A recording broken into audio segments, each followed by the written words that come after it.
They roll through the hearts of our towns and cities, carrying flammable ethanol and crude oil. They are the workhorse of the railroad industry.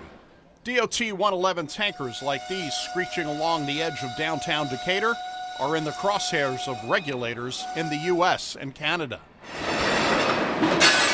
The problem? DOT 111s have thin outer shells, making them prone to rupture and explosion in derailments. Dozens have been killed, even though the National Transportation Safety Board, as far back as 1991, called the tankers a substantial danger to life. Regulators are looking at retrofitting these old tankers with shields, either on the sides or at the front and back end of them. Since our last I-Team report on these tankers, there has been a frantic push to protect the public. The NTSB warned in April there could be a higher body count if action is not taken immediately. Transportation Secretary Anthony Foxx wants to move cautiously. We want to make sure that we're attacking this issue with the right solution. And the worst thing we could do is to propose a tank car standard that is inadequate to the material that is being transported.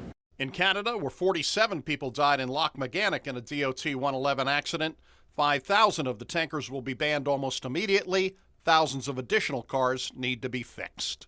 Must be phased out or retrofitted within 3 years if they're to be used for transportation of crude oil or ethanol.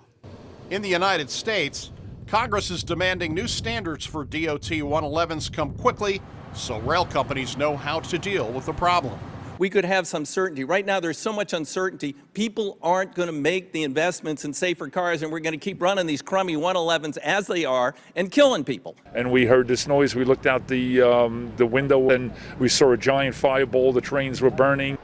2 weeks ago, the derailment of an oil train resulted in evacuations in downtown Lynchburg, Virginia. As the flames grew, I stood and watched it for a little bit, took a couple pictures, and then realized that this is probably a dangerous situation, especially when there were so many tank cars. Some of the cars were DOT 111s, some were not, raising questions concerning other tank car models.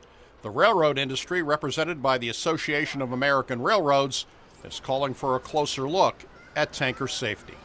The AAR believes it's time for a thorough review of all tank cars currently moving flammable liquids such as crude oil and ethanol.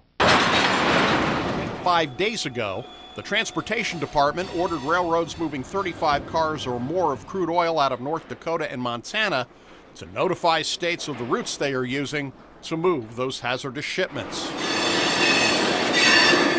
The department has also issued a safety advisory urging shippers to no longer use the older model DOT 111s. For the I-Team, Doug Wolfe, WAND News.